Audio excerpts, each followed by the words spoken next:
All right, Prime Minister there speaking at an event earlier in the day where he took on the politics of freebies and the patronage culture that many political parties practice to the detriment of fiscal health of their respective states. And he was trying to impress upon the fact that all fiscal adjustments delayed now are essentially a burden on coming generations.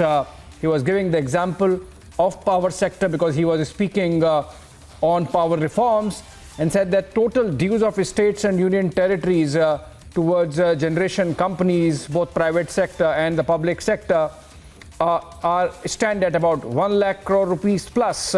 Then there are outstanding dues to distribution companies, which are about 62,000 crore rupees, and then balance of subsidy that the state governments have to reimburse the distribution companies to the tune of over 75,000 crore rupees. Essentially, power sector of the country, both in the public and private domain, owing or owed about 2,50,000 crore rupees. And that really directly affects the health of the power sector. Mr. Krishnapal Gurjar, in fact, the MoS for power in the central government, joins us over the phone. Sir, Prime Minister earlier in the day spoke of how the power sector, both public and private, is owed 2,50,000 crore rupees by state governments, by union territory governments, and because of which the power sector never comes out in green and or in black, as they say, and because of which we are continuing with a very bad power sector, poor supplies, poor quality of supply, high transmission and distribution losses, and the Prime Minister essentially pinning the blame on freebie culture. State governments, politicians, parties, they promise free power, and that is the reason why they are not able to pay to the power companies. Sir, देखिए, प्रधानमंत्री जी के नेतृत्व में मैं इतना कहना चाहूंगा, 2014 से पहले जो पावर सेक्टर था वो डेफिसिट में था। आज पावर सरप्लस में है हिंदुस्तान में। पिछले 8 साल में मोदी जी के मार्गदर्शन में पावर सेक्टर ने, जो पावर डिपार्टमेंट की पूरी टीम है माननीय मंत्री जी के नेतृत्व में, इतने रिफॉर्म्स हुए हैं जितने 40 साल में नहीं हुए। आप देखिए, 1,95,000 मेगावाट बिजली का उत्पादन होता था, आज 4 लाख प्लस मेगावाट आज बिजली का उत्पादन है। पीक डिमांड 215 गीगावाट है, यानी कि हमारे पास पावर सरप्लस है। पावर के सिस्टम को आदरणीय मोदी जी ने 2,02,000 करोड़ की लागत से पूरे सिस्टम को स्ट्रेंथन किया है। लाखों ट्रांसफार्मर लगाए हैं, एलटी लाइनें बदली गई हैं, ट्रांसमिशन लाइन लगाई गई है। आज वन ग्रिड वन नेशन, एक तरफ से बिजली पैदा होते देश के किसी भी हिस्से में पहुंचा सकते हैं। ये सारे सुधार, लाइन लॉसेस कम किए हैं। मतलब आप देखिए, बिजली की जो खपत है लगातार बढ़ रही है, देश ग्रोथ कर रहा है। तो पावर सेक्टर में जो रिफॉर्म्स हुए हैं, जहां तक आप 2,50,000 करोड़ की बात कर रहे हैं, जो आप मोदी जी ने आज कहा, उसके बाद देश को अगर आगे ले जाना है तो पावर सेक्टर को स्ट्रेंथ करना पड़ेगा। बगैर बिजली के आप देश की उन्नति की, प्रगति की कल्पना नहीं कर सकते। लेकिन उन्होंने कहा कि आज 1 लाख करोड़ रुपए डिस्कॉम पर बकाया है, स्टेट गवर्नमेंट पर, यूटीज पर बकाया है, मतलब टोटल मिला के 2.5 लाख करोड़ बकाया है। तो ये देना चाहिए। अगर अच्छी पावर लेते हैं तो उनको ये पैसा स्टेट को पेमेंट करना चाहिए, चाहे यूटी है, स्टेट है, उनको करना चाहिए।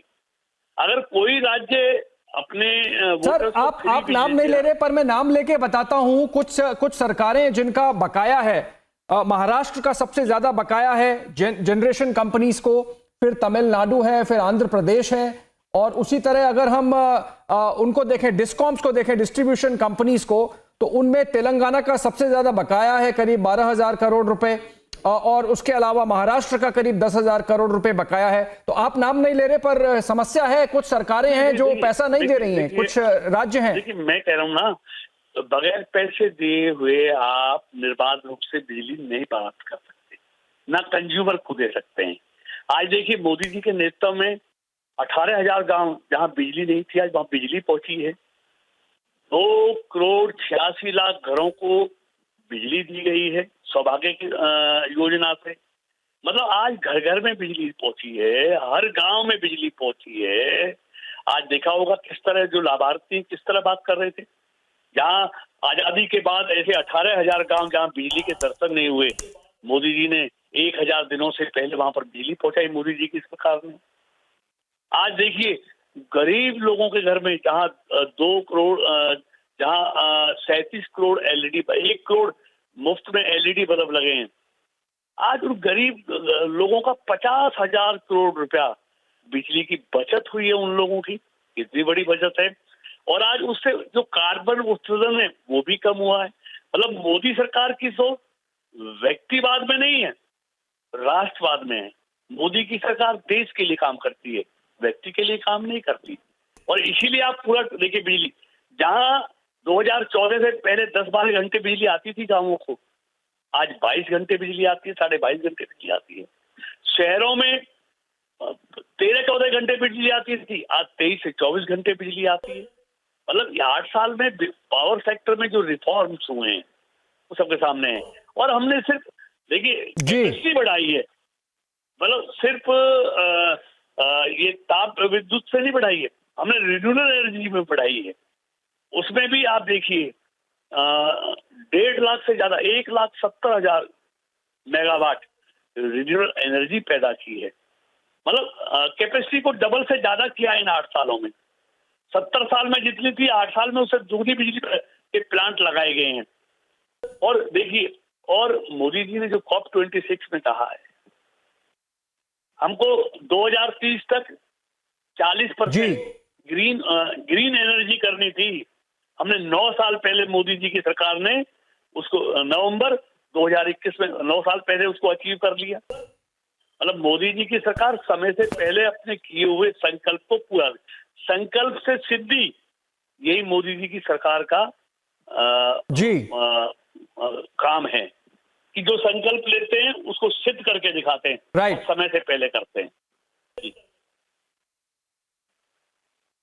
जी धन्यवाद कृष्ण पाल गुर्जर जी हमारे साथ जुड़ने के लिए और हमारे दर्शकों को सब तथ्य बताने के लिए। It is hope that prime minister second call in the fortnight to do away with freebie culture and asking politicians particularly to speak truth when it comes to the respective states' financial health is heeded to by some politicians who believe in freebie culture. The names of some states we took in terms of the subsidies and the pending dues that are pending with the power sector or to power sector. That was Prime Minister earlier in the day speaking on power reforms, which he has closely been involved in, as explained by Minister of State for Power in the Union Government, Krishan Pal Gurjar. Moving on, a break.